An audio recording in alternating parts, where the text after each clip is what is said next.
The soft glow of the exit signs provided the only light in the empty theater. As the clock struck midnight, the last members of the audience had filed out 2 hours ago, leaving behind scattered programs and the occasional forgotten scarf. The Grand Opera House stood silent now, its ornate ceiling and velvet curtains waiting in the darkness for the next night's performance. This was the time when Anthony came alive. He moved through the aisles with practiced efficiency, a middle-aged man with weathered hands and a quiet presence. 15 years of cleaning this theater had taught him exactly how the wooden seats needed to be polished, which corners collected the most dust, and how to make the brass railings shine like new. His movements were precise, almost musical in their rhythm: sweep, collect, wipe, polish. Most people at the Opera House barely noticed him. The performers rushed past in their glittering costumes. The patrons in their fine evening wear hardly glanced his way, and even the other maintenance staff paid him little attention. Anthony was simply the quiet janitor who kept to himself, the invisible man who made everything spotless before dawn broke. But Anthony had a secret that nobody suspected. As he finished cleaning the lower-level seats, he glanced at his watch. 1:30 in the morning. Right on schedule. He placed his cleaning supplies in the storage closet and locked it carefully.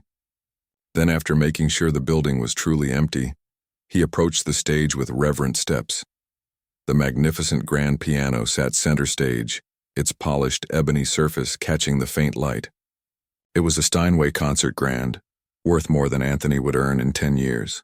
The instrument had been played by some of the greatest pianists in the world, masters who filled this theater with sound that made people laugh, cry, and feel things they couldn't put into words. Anthony stood for a moment, simply looking at it. Then, with gentle hands, he pulled back the bench and sat down. His fingers hovered over the keys, trembling slightly. Even after all these years, he felt a mix of guilt and excitement during this ritual. He wasn't supposed to touch the instruments. If anyone found out, he would certainly lose his job. But the pull was irresistible, like a hunger that could only be satisfied by making music. He began to play. The notes of Chopin's Nocturne in E-flat major filled the empty theater. Anthony's hands moved with surprising grace for someone who spent his days scrubbing floors and emptying trash bins. His eyes closed as he swayed slightly, losing himself in the melody.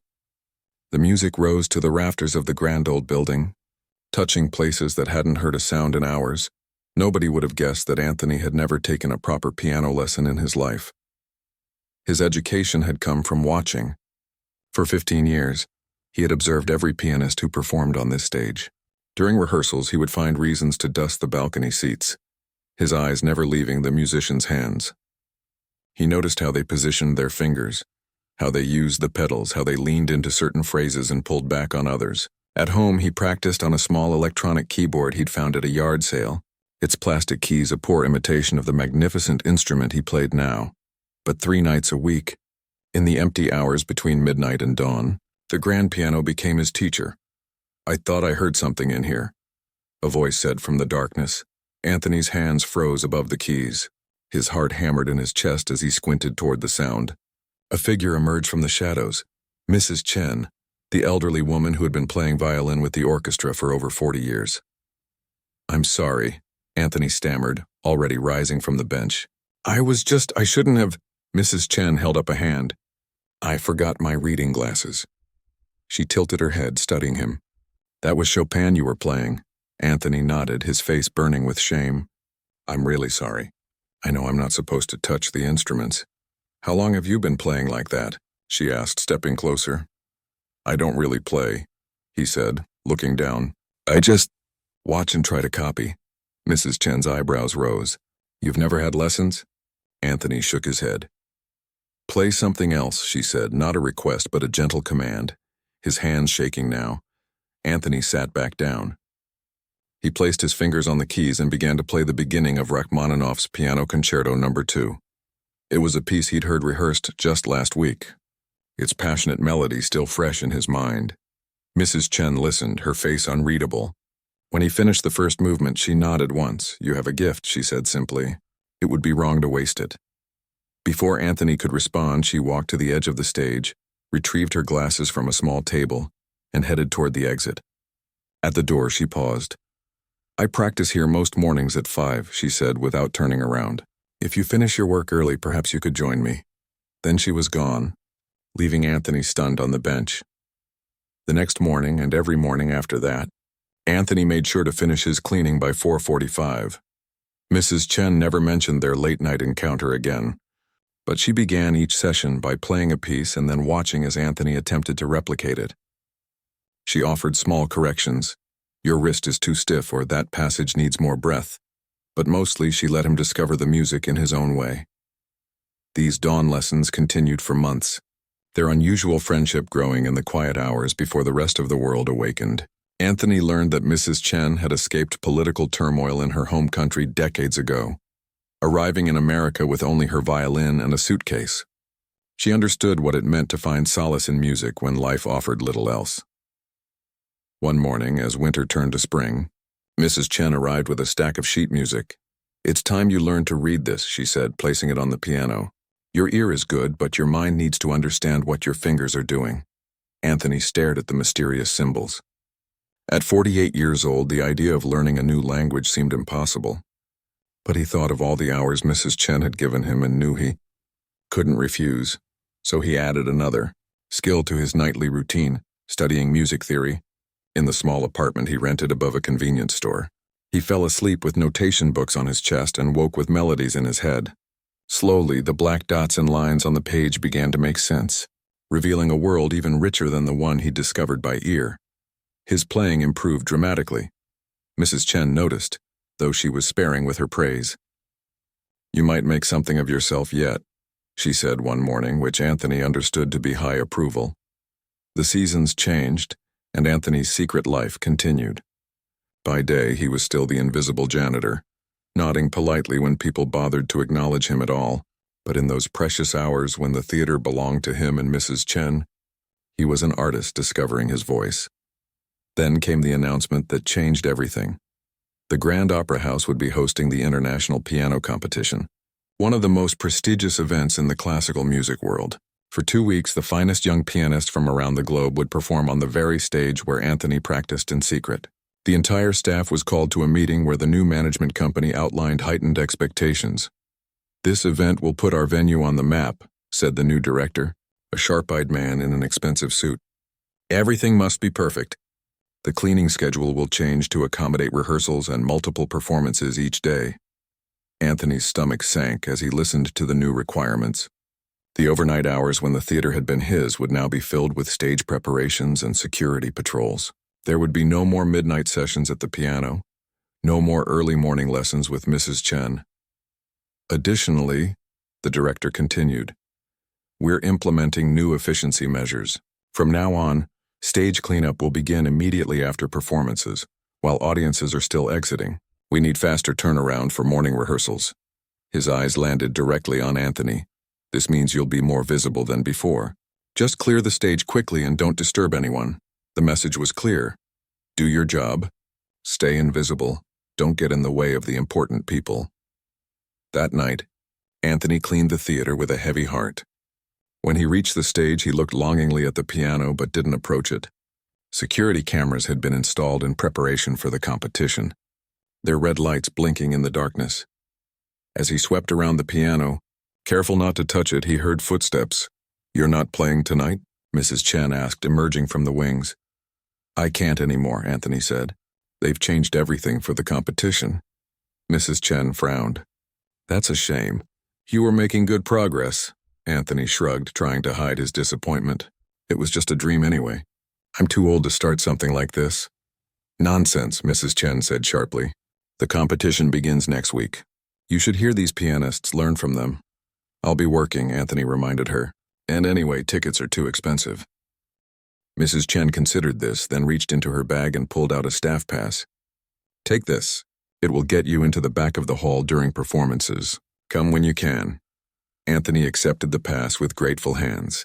As Mrs. Chen turned to leave, she added, "Sometimes life gives us strange opportunities, my friend. Be ready to recognize yours when it appears." He couldn't know then how prophetic her words would be, or that in just 10 days everything would change when he was told to clear the stage and decided to do something entirely different instead. The International Piano Competition. transformed the Grand Opera House into a hive of activity. Suddenly, the quiet hallways buzzed with dozens of languages as contestants from around the world arrived with their entourages of teachers, families, and supporters. Technical crews tested lighting and sound equipment at all hours. Security guards patrolled areas that had once been Anthony's private sanctuary. For Anthony, the changes were jarring. His cleaning cart was searched each morning. His schedule was rearranged without warning.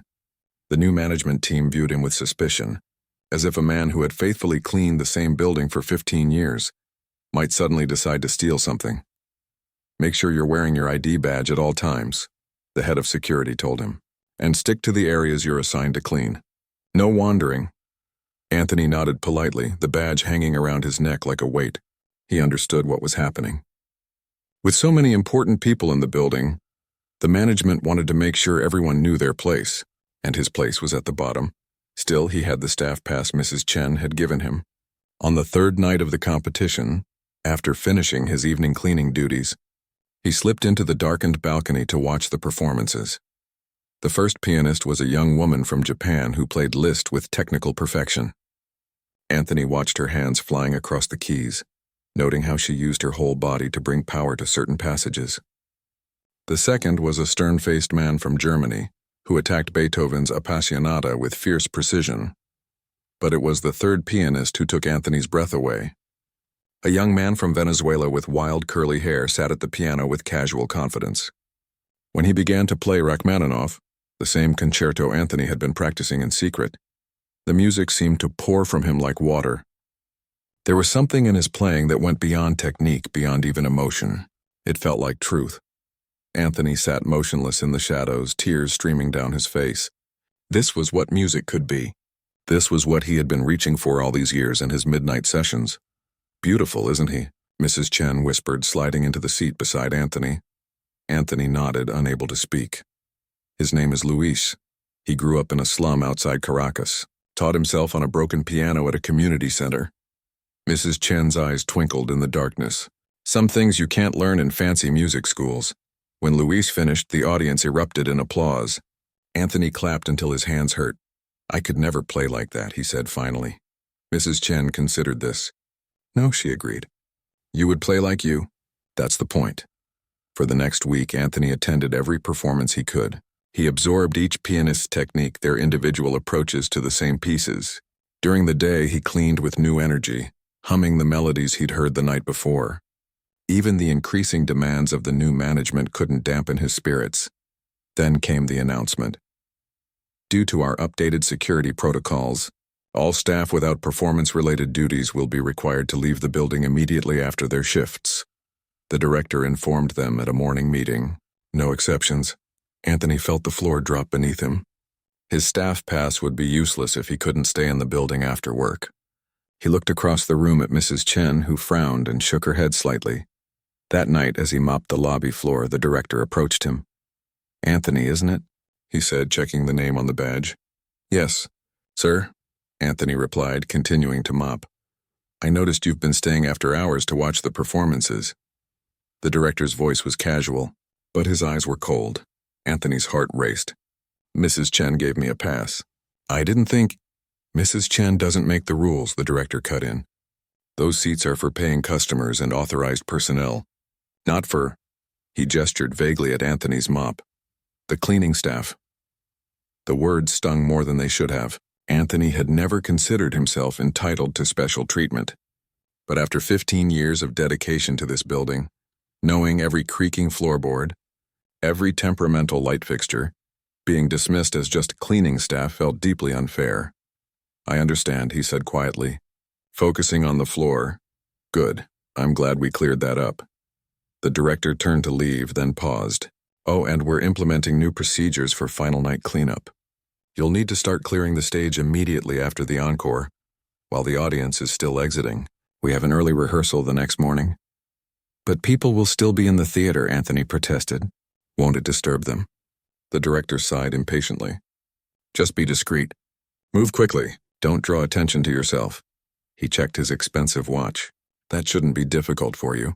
After the director left, Anthony leaned on his mop, suddenly exhausted. The message couldn't have been clearer. Be invisible. Do the work no one else wanted to do, but don't expect to be treated like a person who mattered. For the first time in years, Anthony considered quitting.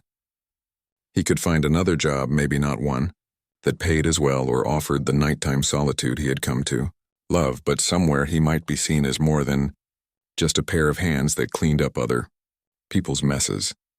But then he thought of the piano, of Mrs. Chen's early morning lessons, of the music that had filled the empty spaces in his life for so long. Could he really walk away from all that? That night he didn't go home after his shift. Instead, he found a storage closet in the basement where the security guards rarely checked. He spread his jacket on the floor and tried to sleep, planning to sneak into the theater before the morning staff arrived. He was awakened by the sound of his phone buzzing. It was a text from Mrs. Chen. "Meet me backstage, urgent," when Anthony arrived. Mrs. Chen was pacing near the loading dock, her normally calm face tight with worry. "Luis has food poisoning," she said without preamble. "The pianist from Venezuela? The one playing tonight?" Anthony asked, confused about why she was telling him this. "Yes, he's been taken to the hospital. They're trying to find a replacement, but it's the final night. The program has been printed. People have flown in from all over the world." Anthony felt a pang of disappointment. He had been looking forward to hearing Luis play the full concerto. "That's terrible," he said. "But why are you telling me?" Mrs. Chen fixed him with a steady gaze. "Because you know the piece. The Rachmaninoff." Anthony laughed, then realized she wasn't joking. "Mrs. Chen, you can't be serious. I'm a janitor. I've never performed in public. I don't even own a suit. The backstage staff have suits for emergencies. As for the rest," she shrugged, "you have played that piece hundreds of times, in an empty theater at night, without an orchestra or an audience or—" Anthony's voice rose with panic. "Lower your voice," Mrs. Chen hissed, glancing toward the offices. "Listen to me. I've been concertmaster of this orchestra for 4 decades. I know talent when I hear it." "It's not about talent," Anthony protested. "It's about training, experience. I'd freeze up there." "Perhaps," she conceded. "Or perhaps not. But if you don't try, you'll never know." Anthony shook his head, overwhelmed by the absurdity of it all. The director would never allow it. He doesn't even want me watching the performances, let alone participating in one. The director is currently having a meltdown in his office because his perfect festival is about to end with an empty stage. He's desperate. Before Anthony could respond, the stage manager burst through the doors, his face pale with stress. "Mrs. Chen, do you have any leads? The director is talking about canceling the whole night." He ran a hand through his thinning hair. "We've called every professional pianist in a 100-mile radius. No one can prepare the Rachmaninoff on such short notice." Mrs. Chen hesitated, then said, "I might have someone." The stage manager looked around wildly. "Who? Where?" She put a hand on Anthony's shoulder. "Him." The stage manager blinked, then frowned. "Isn't he the janitor?" "He's also a pianist," Mrs. Chen said firmly. "He knows the piece." The stage manager looked at Anthony as if seeing him for the first time. "Is that true?" Anthony opened his mouth to deny it, to laugh it off as a joke, but the words wouldn't come. Instead, he heard himself say, "I know the piece." The next few hours passed in a blur. The stage manager, too desperate to question the situation further, hustled Anthony into a back room where a nervous young man took his measurements for a suit. The director was informed that an alternative soloist had been found, though no one mentioned that this replacement was usually found pushing a mop through the lobby. The conductor, a stern woman with silver hair, insisted on a brief rehearsal with Anthony. When he sat at the piano, his hands trembling visibly, she watched him with skeptical eyes. "The opening bars, please," she said. Anthony placed his fingers on the keys, took a deep breath, and began to play the familiar notes of Rachmaninoff's concerto. He stumbled slightly in the first measure, his nerves getting the better of him, but then something strange happened. As the music began to flow, the rehearsal hall disappeared. The judging eyes of the conductor faded away. There was only Anthony and the piano, just as there had been on countless nights in the empty theater. When he finished the first movement, he looked up to find the conductor staring at him, her expression unreadable. "You've played this before," she said. It wasn't a question. "Many times," Anthony answered truthfully, "but never with an orchestra." She nodded once. "We'll manage." Then, almost grudgingly, she added, "You have an unusual interpretation. Not traditional, but honest. As evening approached, panic set in. Anthony paced in the small dressing room they had given him, a space normally reserved for visiting soloists. The borrowed suit felt stiff and strange against his skin. Through the walls he could hear the audience beginning to fill the theater, the same space he had cleaned just that morning. There was a knock at the door. Mrs. Chen entered, carrying a small package.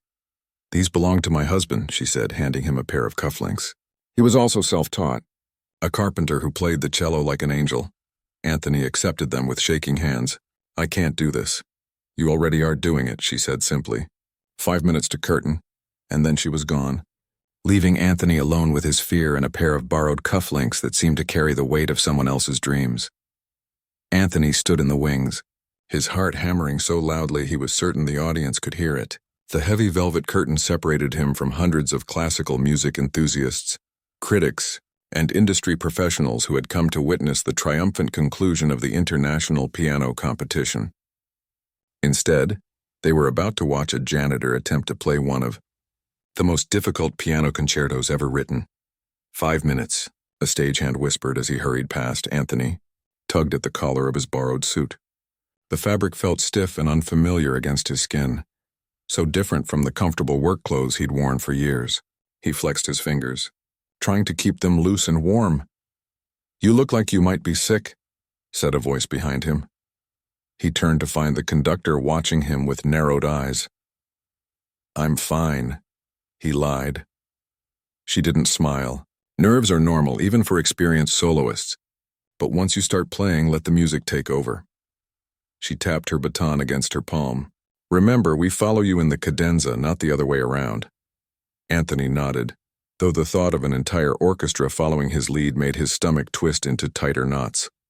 He'd only ever played alone in an empty theater, with no one to judge his mistakes or hesitations. The conductor moved away to speak with the first violinist, leaving Anthony alone with his thoughts. He considered, not for the first time in the last few hours, simply walking out the back door.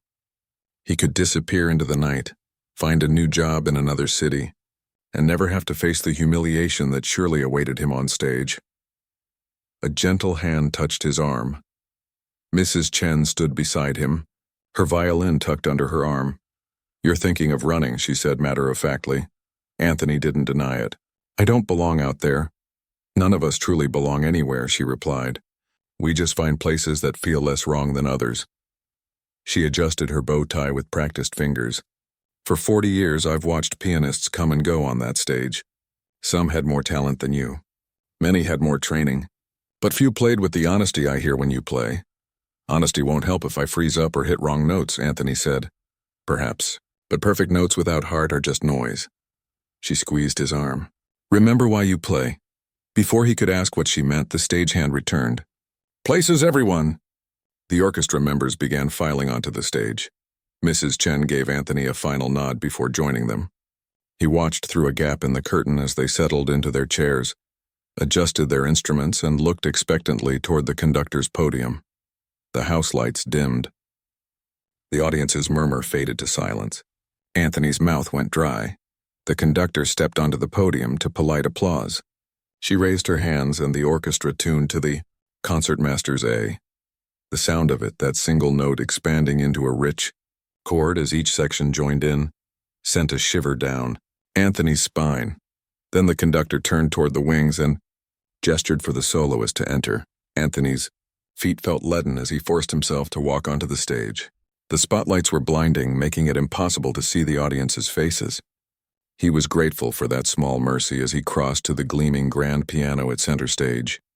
A confused murmur rippled through the crowd. This was not the Venezuelan virtuoso they had expected. This was who exactly?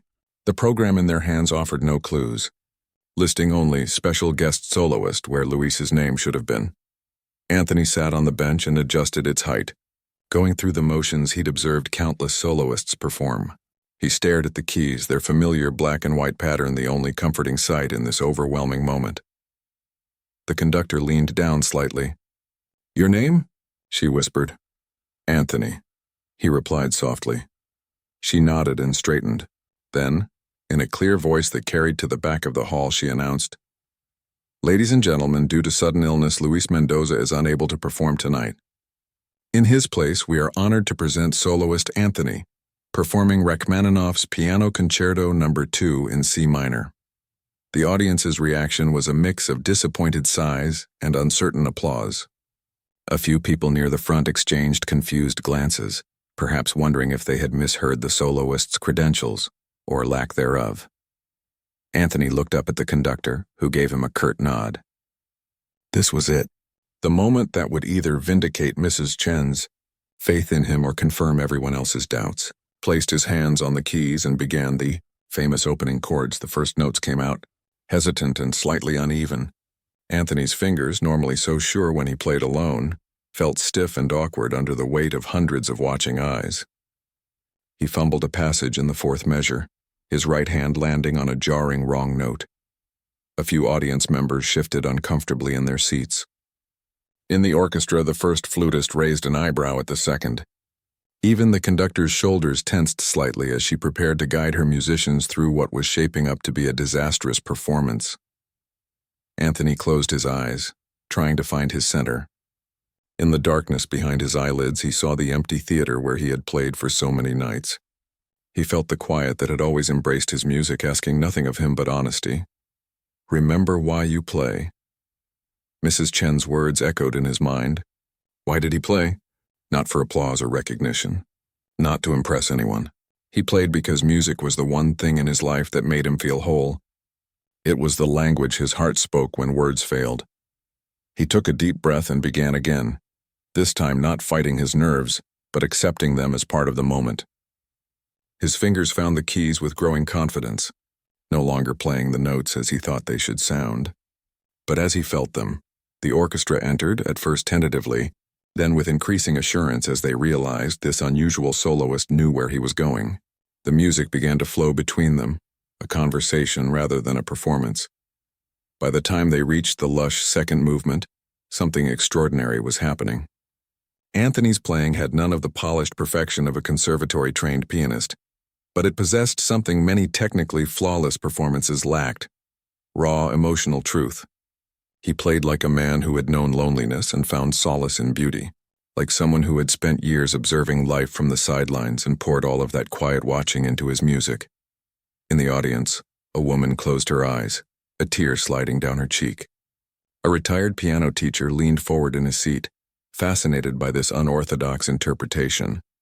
Even the critic from the classical music magazine stopped taking notes and simply listened. As they moved into the dramatic final movement, Anthony felt a strange sense of freedom overtake him. He was no longer afraid of making mistakes. Each note he played was a gift he was offering, not perfect perhaps, but genuine. His body swayed with the music, his face expressing every emotional nuance of Rachmaninoff's masterpiece. The orchestra responded to his energy, playing with renewed passion. Mrs. Chen, leading the violin section, watched Anthony with quiet pride. The conductor, initially skeptical, now guided her musicians with fluid gestures that followed Anthony's lead, allowing his unique phrasing to shape their collective sound. When they reached the thunderous finale, Anthony's hands flew across the keyboard with unexpected power. The timid janitor who had entered the stage was gone, replaced by an artist fully immersed in his element. His fingers struck the final chords with confident precision, holding the last resonant note until it faded naturally into silence. For a moment, no one moved. The spell cast by the music lingered in the air, too fragile to disturb. Then someone in the balcony began to clap. Another person joined in, then another, until the entire hall erupted in applause. People rose to their feet, some calling bravo, while others simply stood in stunned appreciation. Anthony remained seated, breathing heavily, hardly able to believe what had just happened. The conductor extended her hand and he stood on shaky legs to take it. She leaned close to his ear. "Where have you been hiding?" she asked, genuine wonder in her voice. "In plain sight," he answered, still dazed by the audience's reaction. "Cleaning this theater." Her eyes widened, but before she could respond, she had to turn and acknowledge the orchestra.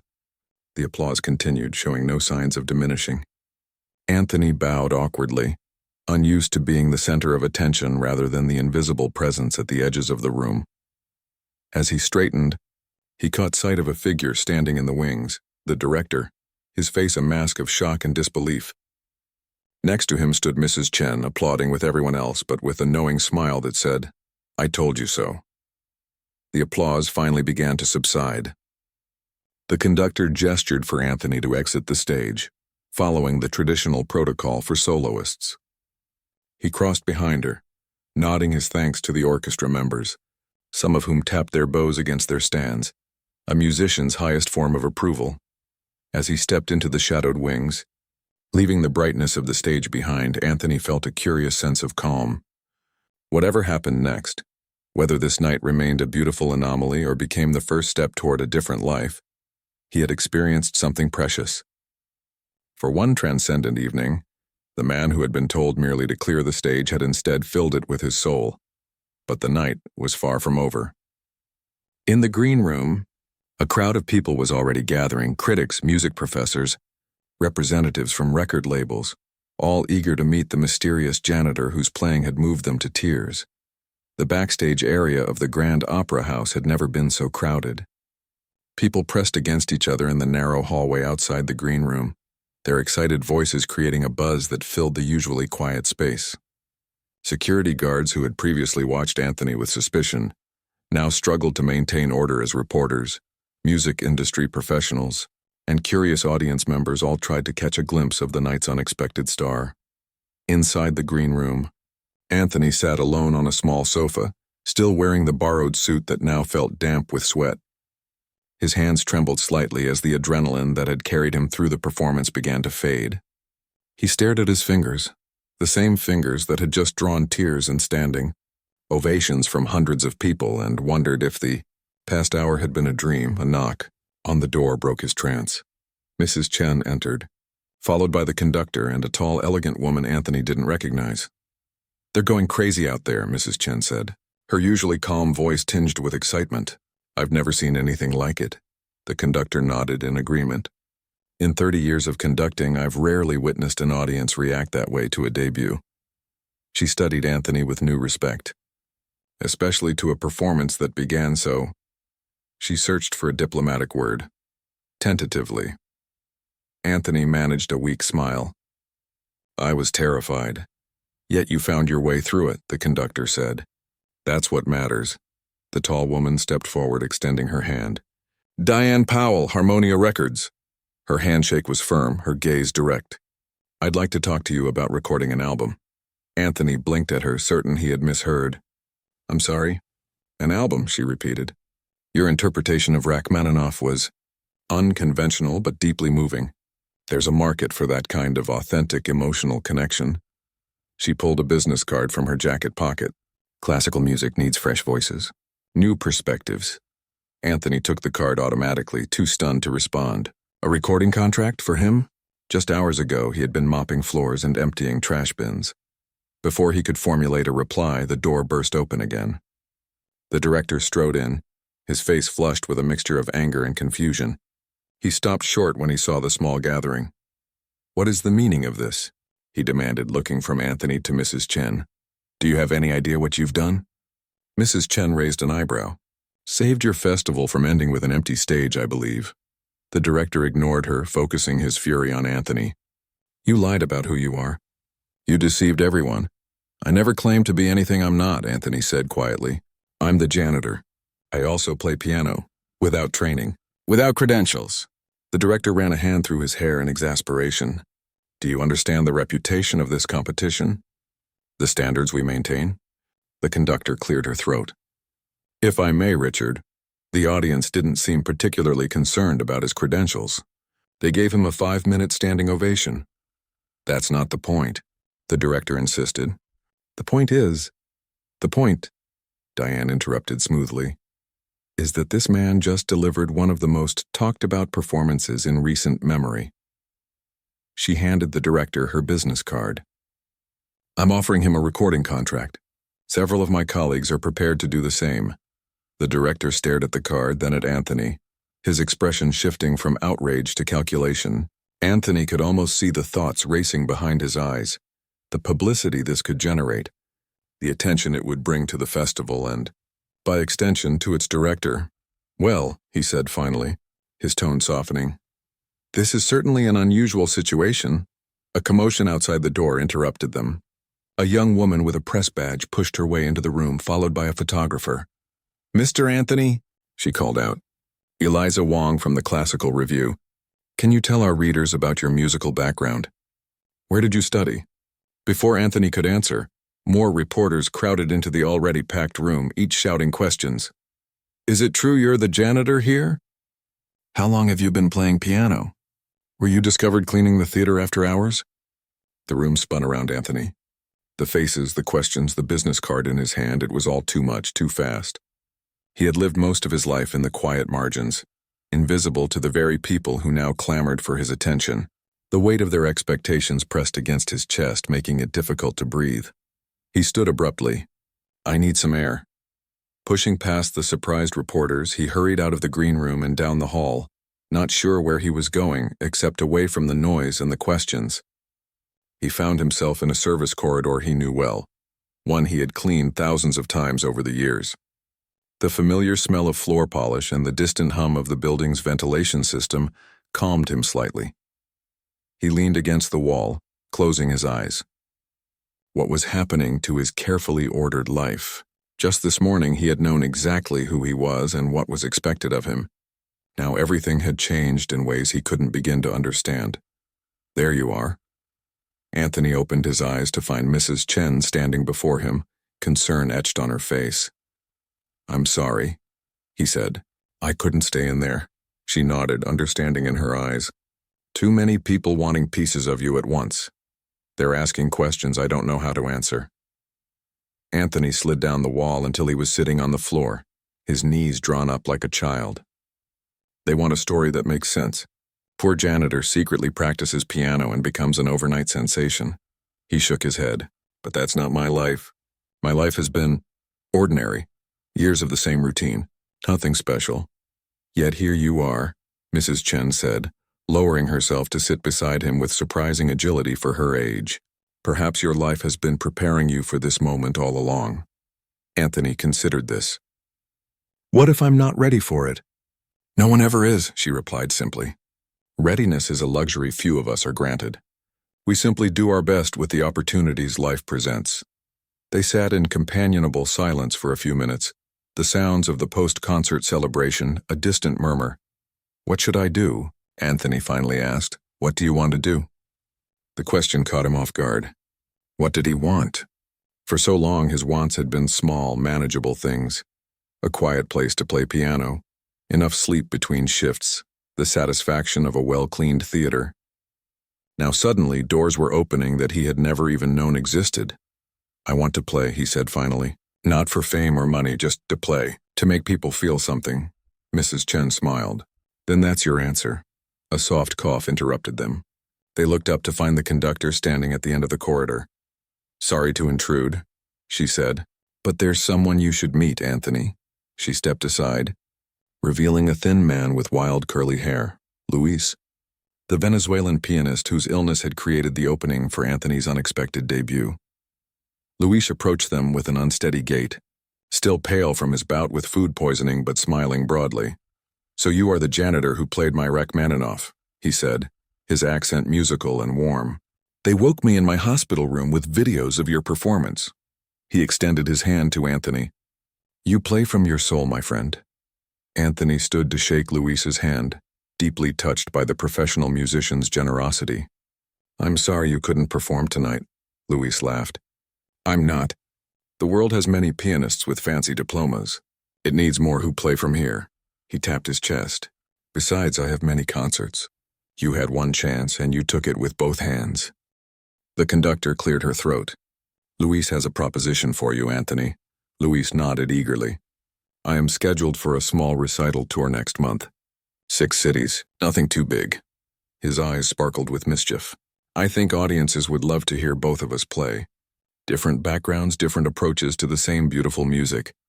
Anthony stared at him in disbelief. You want me to tour with you?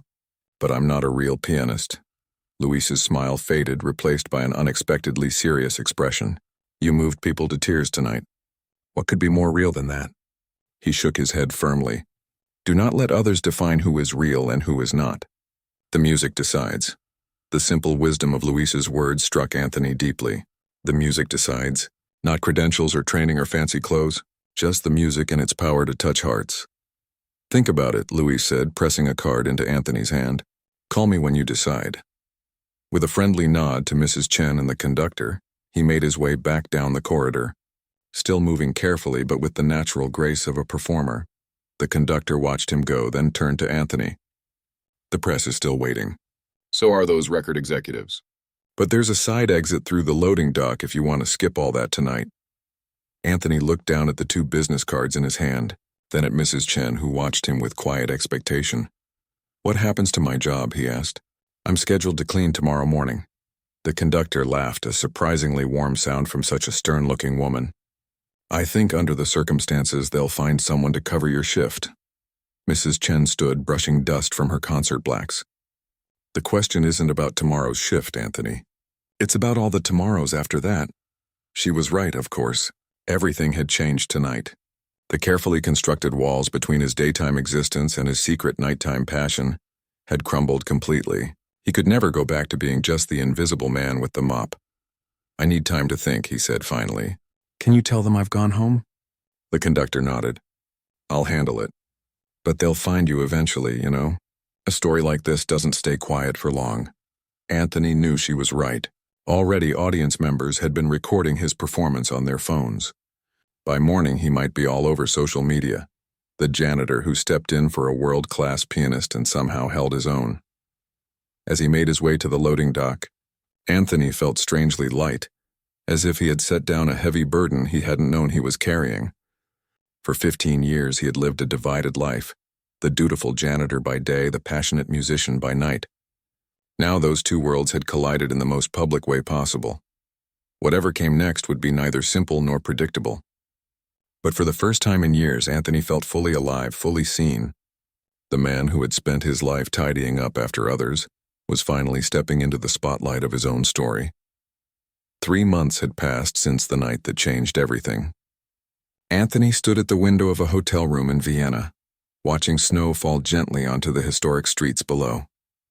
The view was a far cry from his small apartment above the convenience store back home.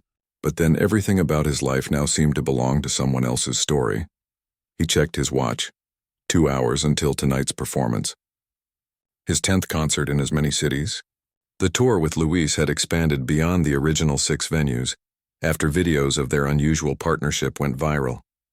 The maestro and the maintenance man, one headline had called them. Anthony had winced at the title, but Luis found it hilarious. They love a good story, Luis had explained with a shrug. And your story gives people hope. Why not let them enjoy it? Anthony turned from the window and looked at the grand piano that had been placed in his suite for practice. Hotels catered to his needs now, a concept still so foreign he sometimes laughed out loud at the absurdity of it. 3 months ago, he had been the person delivering extra towels and fixing leaky faucets for guests. Now he was the guest that staff whispered about in hallways. His phone buzzed with a text message from Mrs. Chen. Sold out again tonight. Don't forget to breathe. Anthony smiled. Mrs. Chen had taken a leave of absence from the orchestra to travel with him for the first month of the tour, helping him navigate the overwhelming new world of concert halls, recording contracts, and press interviews. Even now that she had returned to her regular position, she texted him before every performance with reminders and encouragement. He sat at the piano and began his pre-concert ritual. Scales and exercises to warm up his fingers, followed by snippets of the pieces he would play tonight. Unlike most classical pianists, Anthony didn't perform the same program repeatedly. Each concert was different, with selections chosen based on his mood and connection to the specific audience and venue. Critics didn't know what to make of him. Some praised his emotional authenticity and unorthodox interpretations. Others criticized his occasional technical lapses and unconventional approach to classical standards. But audiences consistently responded with enthusiasm that bordered on reverence. There was something about watching a man who had spent his life in the shadows step boldly into the light that resonated with people far beyond. The usual classical music crowd, a knock at the door interrupted his practice. Luis entered, already dressed in his concert attire, his wild curly hair somewhat tamed for the evening. Ready for tonight? he asked, dropping comfortably onto the sofa. As ready as I'll ever be, Anthony replied. Despite the growing number of performances under his belt, the pre-concert nerves never fully disappeared. Luis nodded understandingly. I spoke with the sound engineer. Everything is set for the surprise at the end. The surprise was Anthony's idea, something they had never done before, a musical risk that might brilliantly succeed or spectacularly fail. But after weeks of playing it safe, Anthony had felt the need to challenge himself, to see if he could truly belong in this new world on his own terms. Do you ever wonder if it's all a mistake? Anthony asked suddenly. If one day everyone will realize I don't belong here? Luis studied him thoughtfully. My friend, do you know how many conservatory graduates play with perfect technique and zero soul? They belong nowhere because they speak to no one. He gestured toward the window, toward the city beyond. You speak to people. I've watched their faces when you play. Anthony appreciated Luis's kindness, but the question continued to gnaw at him. He had received offers from 3 different record labels. Music magazines wanted interviews. A documentary filmmaker had approached him about telling his story. But underneath it all, he still felt like Anthony the janitor, playing borrowed pianos in the dark. What if it doesn't last? He asked. What if this is just a novelty that wears off? Luis leaned forward, suddenly serious. Then you will have lived more in these months than most people live in a lifetime. But I don't think that will happen. He stood and straightened his jacket. I'll see you backstage in an hour. Don't be late. After Luis left, Anthony continued his warm-up exercises, his mind drifting back to the day he had finally returned to the Grand Opera House. Not as an employee, but as a visitor. It had been 2 weeks after his debut. The recording contract with Harmonia Records had been signed. The tour with Luis was being arranged. His life had been turned upside down in ways he was still struggling to comprehend. But he had unfinished business at the theater. He had arrived during the morning cleaning shift. The same staff he had worked alongside for years stared in amazement as he walked through the lobby. Some congratulated him awkwardly. Others seemed unsure how to behave around their former colleague who was suddenly a local celebrity. The director had greeted him with forced warmth, eager to associate himself with Anthony's unexpected success. We always knew there was something special about you, he had claimed, conveniently forgetting how he had dismissed Anthony just weeks earlier. But Anthony hadn't come to see the director. He had come for something more important, his mop and cleaning cart.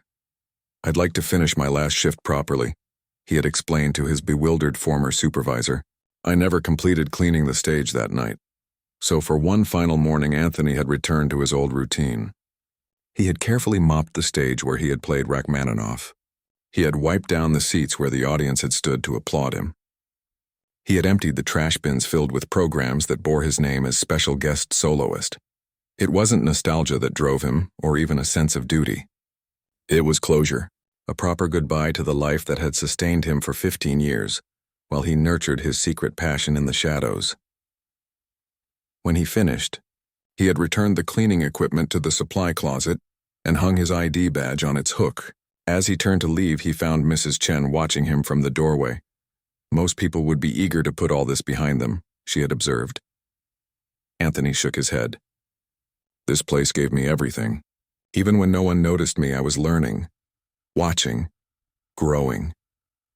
He looked around the small closet with its shelves of cleaning supplies. I won't pretend it didn't happen.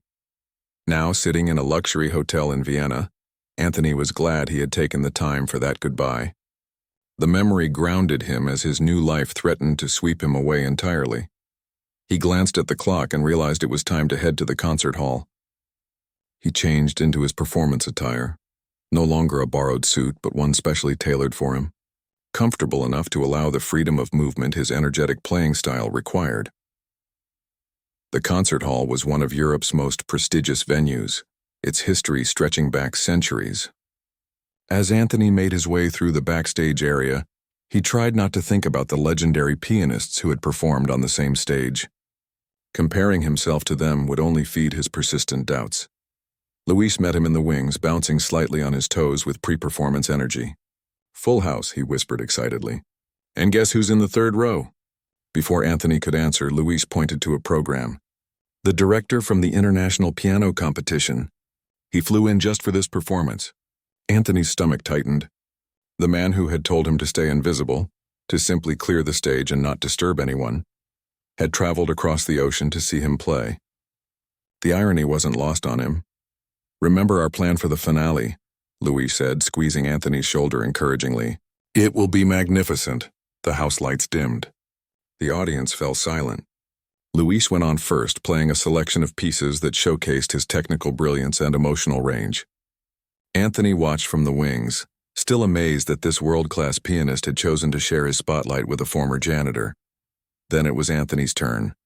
He walked onto the stage to enthusiastic applause, no longer awkward or uncertain in his movements. 3 months of performing had given him a comfort level he never thought possible. He settled at the piano, adjusted the bench, and began to play. His first piece was Chopin, the same nocturne he had been playing when Mrs. Chen discovered him that fateful night.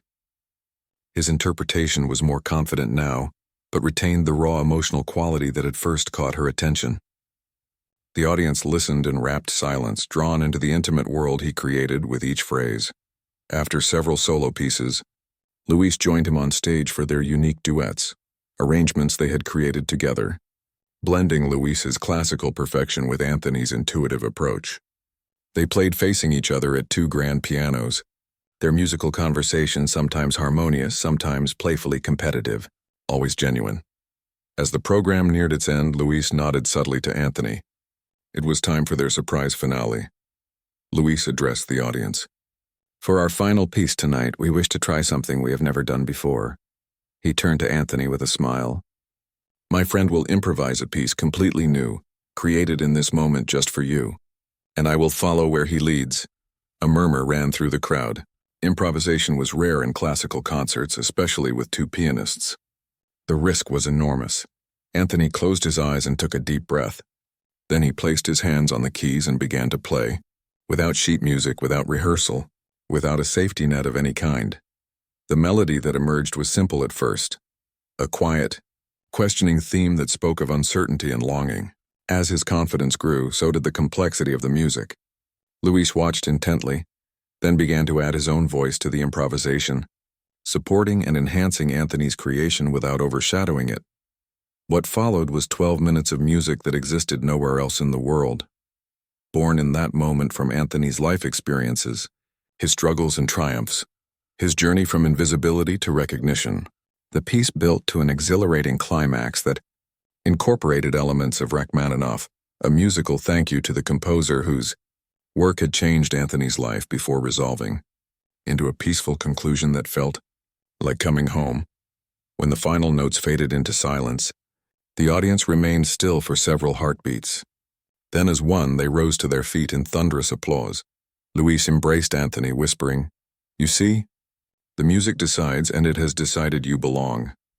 As they took their bows, Anthony caught sight of the director from the International Piano Competition.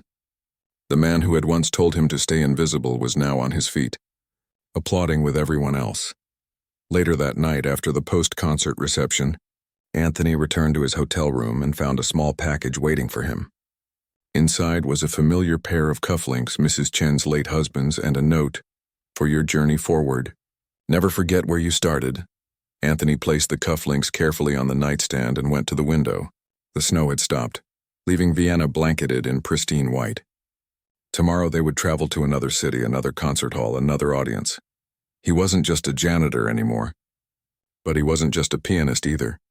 He was both and neither, a man who had stepped out of the shadows without forgetting the lessons learned there. A person who had been told to clear the stage, but had found the courage to fill it instead. And as he stood at the window of a luxury hotel room far from home, Anthony realized that perhaps this was the most remarkable part of his journey. Not the standing ovations or recording contracts, but the discovery that a life lived authentically, whether cleaning floors or playing Rachmaninoff, was a life worth celebrating.